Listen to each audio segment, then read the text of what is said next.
જય સુરાપુરા દાદા, જય ભવાન. હું આપનો જયદીપસિંહ ચૌહાણ. મારી સામે એક વાત આવી હતી કે 4-5 વ્યક્તિઓ જેમના નામ છે કમલેશભાઈ જાદવ, મધુભાઈ કાકડિયા, દેવરાજભાઈ રવલિયા અને સરલ મોરી. આ ચારેય ભાઈઓને એક પરચા જોઈએ છે કે ઘોડાદવાળા સુરાપુરા દાદાના ધામમાંથી દાનભાની પાસે દેવી શક્તિ હોય તો પરચા પૂરે. તો દાનભાઈએ પરચા જાહેરમાં પૂર્યા છે. તમે તો સોશિયલ મીડિયામાં તમારું નામ બનાવવા માટે આવ્યા છો, બરાબર? તો અમને એનો કોઈ વાંધો નથી. તમે તમારે નામ બનાવો. તમારો પરચો ઓલરેડી પૂરાઈ ગયો છે, એનું રેકોર્ડિંગ મારી પાસે છે, બરાબર? સરલભાઈ મોરીએ આજથી અમારા દાનભા બાપુએ 2 વર્ષ પહેલાં, ના ભૂલતો હોય તો 2 વર્ષ પહેલાં મંગલપુરના મેરડીમાના મંદિરે માંડવો હતો, ત્યાં કીધું હતું. કોઈ એવું કહેતું હોય કે ભાઈ મારે પરચો જોઈએ છે કે મારું બેંક બેલેન્સ કેટલું છે મને બતાવી તો જો. આજે એ જ વાત સરલ મોરીએ મારી સામે કીધું છે કે મારા પર્સમાં કેટલા રૂપિયા છે એ મને બતાવી જોઈએ. ઘણા એવું વાતો કરતા હોય કે કદાચ તેમ બધા એ તાલીઓ પાડતા હતા, મારી ખિસ્સામાં કેટલી નોટો પડી હતી એ બતાવી દે ભાઈ.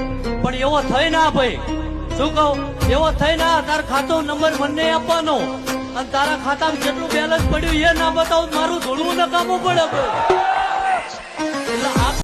તો પહેલી વસ્તુ તો આ ચારેય મિત્રોને એક જ ટૂંકી એન્ડ ટચ વાત કરવી છે કે તમે તમારા મમ્મી પપ્પાના સંતાનો છો કે નહીં એનું અમને DNA રિપોર્ટ પહેલાં તો અમને મોકલીને આપો. મને, અમને નહીં પણ મને. પહેલાં તમે તમારા મા બાપના ખરેખર તમે સંતાનો છો કે નહીં એનો DNA રિપોર્ટ મોકલીને મને આપો. બીજી વસ્તુ, રહી વાત પરચાની, તો ઓલરેડી જે લોકોને દારૂ છોડાવ્યા છે અથવા તો જેને ઘરે પારણા બંધાવ્યા છે, જેના રોગોમાંથી જે લોકોને મુક્ત કર્યા છે, બરાબર, એ લોકોને તમે ઘરે ઘરે જઈને પૂછી આવો. તમારે પરચા જોવા હોય ને તો એ લોકોને તમે ઘરે ઘરે જઈને પૂછી આવો. અથવા તો ઘોડાદ સુરાપુરા દાદાના ડેલાની બાજુમાં અમે તમને ખુરચીની વ્યવસ્થા આપીશું. ખુરચીની વ્યવસ્થા અમે તમને આપીશું. ત્યાં બેસી અને તમે લોકો બધાને છે એ હાથ પકડી પકડી પૂછજો કે તમને પરચો મળ્યો છે કે નહીં.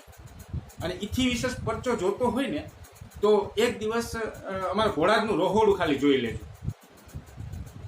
અમારો બાપ જે જમાડે છે ને એ ખાલી જોઈ લેજો, બરાબર? અને એ રોહડું તમારે ઘરે ચાલુ કરીને અમને ખાલી એક વખત બતાવી દો. હું રોહડું તમારા ઘરે એક વખત ચાલુ કરીને અમને બતાવી જોજો. એ એક પરચો છે. બીજી વસ્તુ કે તમે કદાચ તમારા આજુબાજુ તમે કીધું ને કે અમે લોક જાગૃતિ માટેનું કામ કરીએ છીએ. બહુ સારી વાત છે કે તમે લોકો લોક જાગૃતિ માટેનું કામ કરો છો. બહુ સારી વાત છે, બરાબર? એના માટે હું તમને બિરદાવું છું. તો તમે લોક જાગૃતિ માટેનું કામ કરો છો તો તમે વ્યસન મુક્તિ માટે કેમ કામ ના કર્યું ભાઈ? તમે કોઈ ગરીબ ગુજરના છોકરાઓને ભણાવવા માટે કેમ કામ ના કર્યું ભાઈ? અને આ કમલેશભાઈ જાદવ, મધુભાઈ અને દેવરાજભાઈ તો દૂરની વાત છે, પણ સરલભાઈ તમે તો રજપૂતમાં જન્મા છો ના. રજપૂત એટલે બાપ કહેવાય, બાપુ ગણાય. તો તમે બાપની ફરજ કેમ ના નિભાવી ભાઈ? આજે કદાચ માની લો કે દાનભાના પાસે દેવી શક્તિ નથી, છતાં નિભાવે છે. એ અમારે કહેવાની જરૂર નથી કે ત્યાં કઈ રીતના શું કરીએ છીએ. અને બધું જ લાઈવ છે. કઈ હાકી થાકી પછાડી રાખી જ નથી ભાઈ. અમારા બાપના બધે દરવાજા ખુલ્લા છે.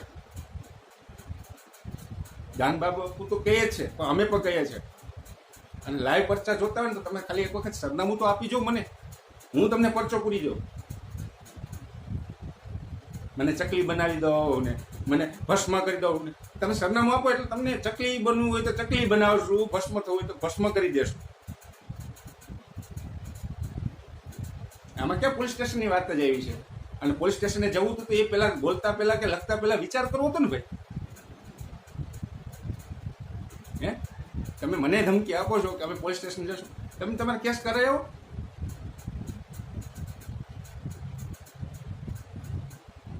અને અમે શું એટલે છે કે અમારા બાપે અમને વિવેક શીખવો છે, ઘોડાદવાળા બાપે અમને વિવેક શીખવો છે કે સભ્યતામાં રહેવું એ આપણા લોહીના સંસ્કારો છે. અને એક રાજપૂતોને જ નહીં 18 વર્ષને વિવેક શીખવે છે. અને કોઈ એવો તો લઈ આવી દો, તમે એમ કહો છો ને કે અંધશ્રદ્ધા કોને કહેવાય? જે લૂંટે છે ને એને અંધશ્રદ્ધા કહેવાય. ઘોડાદમાં કોઈને એમ નથી કહેતા કે 2 રૂપિયા લાવો, કેમ કે અગરબત્તી પોતે ચૌહાણ પરિવારની પણ અગરબત્તી અમારો બાપ લેવા તૈયાર નથી. એમના દીકરાની, એના વંશજોની અગરબત્તી પણ એ લેવા તૈયાર નથી. એ તો એવું કહે છે કે હું તો દેવા બેઠો અને દીધું છે. અને તમારે નામ બનાવવું છે તો તમે તમારે બનાવો ને. ચાલો હું બનાવડાવી આપું તમારું નામ, તમે સરનામું તો આપો. તમે એક વખત સરનામું આપી જાઓ એટલે હું તમારું નામ ઓલરેડી બનાવી દઉં. હવે તમે ફોન નથી ઉપાડતા, બરાબર. એક વખત વાત કર્યા પછી તમે તુકારે તમે સભ્યતામાં નથી તો તમે સમાજની શું જાગૃતિ કરો છો? પહેલા તમે તો વિવેક શીખો.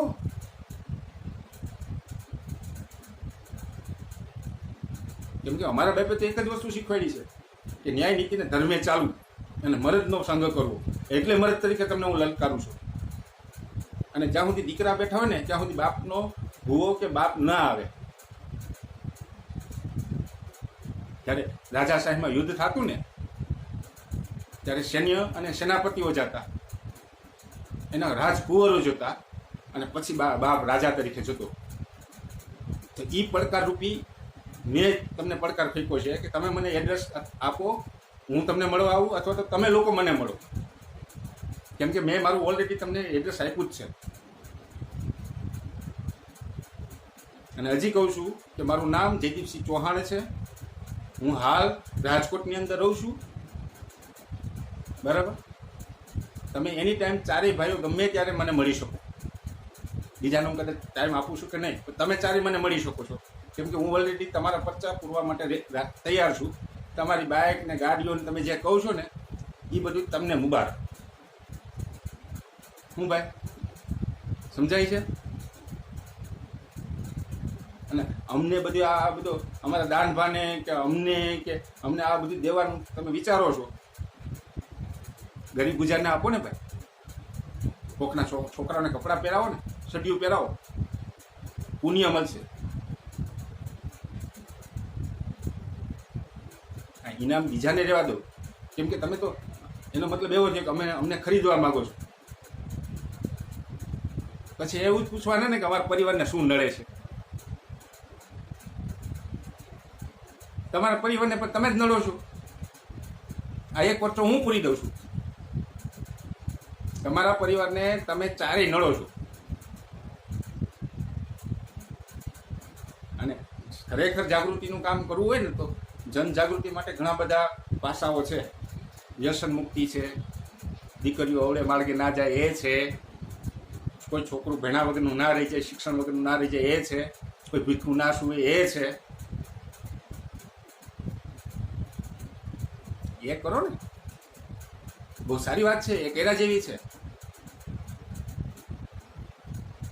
મા બાપને પૈગે લાગતા, તમે તમારા મા બાપને પૈગે લાગતા શીખા? પૈગે લાગો છો?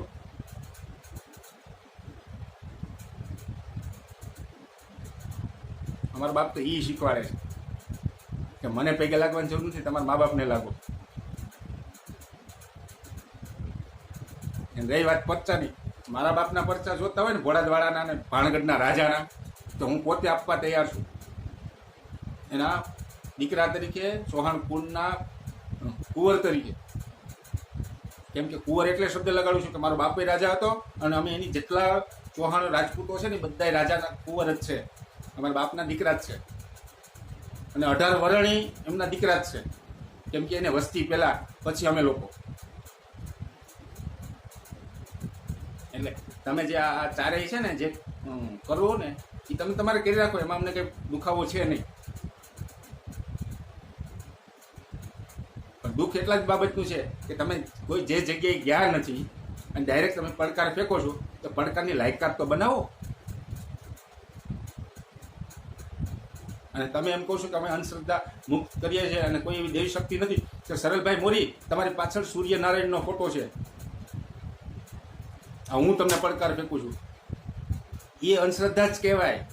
જો તમે આને અંધશ્રદ્ધા કહેતા હોય ને તો એને અંધશ્રદ્ધા જ કહેવાય ભાઈ. ત્યાં દીપિકા પાદુકોણનો કે એનો રાખીને પડાય.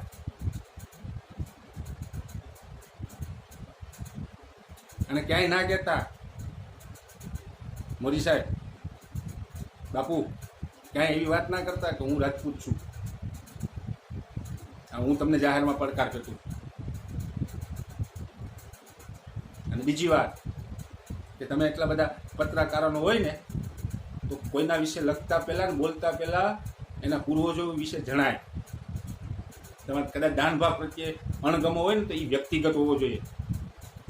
એની પાસે જે દેવી તત્વો છે ને એ અમારા ચૌહાણ કુળનો બાપ છે, અમારો પિતા છે. રાજાજી ને તેજાજી જે બેઠા છે ને એ અમારા પિતા છે, અમારો બાપ છે, અમારો દાદો છે. એટલે તમે આખા ચૌહાણ કુળને લીધું છે. અને એક વખત સરનામું આપો એટલે હું તમને પરચો ખોલી દઉં.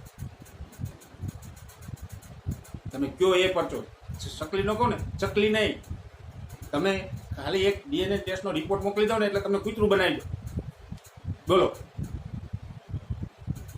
ખાલી રિપોર્ટ જ જોવો છો. એક ભાઈ એમ કહે ને કે ભસ્મ કરી દો, ભસ્મ તમને કરી દો. એક જ મંત્ર તમે ભસ્મ કરી દો. આ એ તમને હું પડકાર ફેંકું છું. અને એ મંત્ર છે, મારી પાસે આવો એટલે હું તમને બતાવું, એ બે વસ્તુ પકડી લેવાય એટલે તમે ભસ્મ થઈ જાવ. બરાબર. અને રહી વાત કે તમારું તો હવે બધાના શું કહેવાય, આપણા વડીલોની એક કહેવત છે કે હવે ઉતરતા પાણી છે, પણ તમારા પરિવારના જેને પાણી ચડે છે ને ભાઈ, એ ચડાવો. કોઈ દેવી તત્વને કારણ વગરના પરચા લેવા જવામાં પરચા તમને આપશે ને એટલે તમે ક્યાંય ઊભા નહીં રહો. ખબર છે ને, ઘણી જગ્યાઓમાં તમે લોકો નથી પહોંચી શક્યા. આ ભોળાત તો હવે આવ્યું, બાકી એ પહેલા તમે બીજે 2-4 જગ્યાએ પડકાર ફેંકાતા. તમે એમ માનતા હોય કે અમારી પાસે હિસ્ટ્રી નથી, અમે બધું રાખીને બેઠા છે. અને તમે કહો છો ને કે ખીચામાં કેટલા રૂપિયા છે એ મને કહો, બરાબર. એના માટે એ લાયકાત બનાવવી પડે. ભગવાન અમથો નથી મળતો, એના માટે લાયકાત મેળવવી પડે. એ લાયકાત તમારી પાસે હોય ને ત્યારે હેલા આવજો.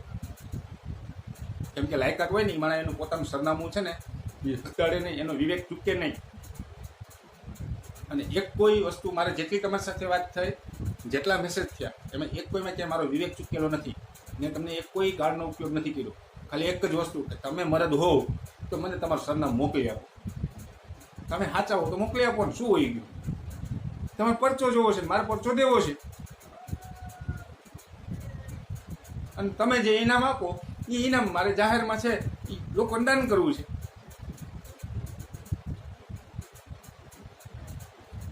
આપણે આ પડકાર ઝીલવા તૈયાર છે. દીકરા તરીકે, ચૌહાણ કુળના દીકરા તરીકે, રાજાજી તેજાજીના દીકરા તરીકે આ પડકાર હું ઝીલવા તૈયાર છું. બોલો, ક્યારે આવવાના હો? જ્યારે આવવાના હોય ને ત્યારે મારો ફોન નંબર ઉપર ફોન કરજો. જય માતાજી, અસ્તુ, જય જય.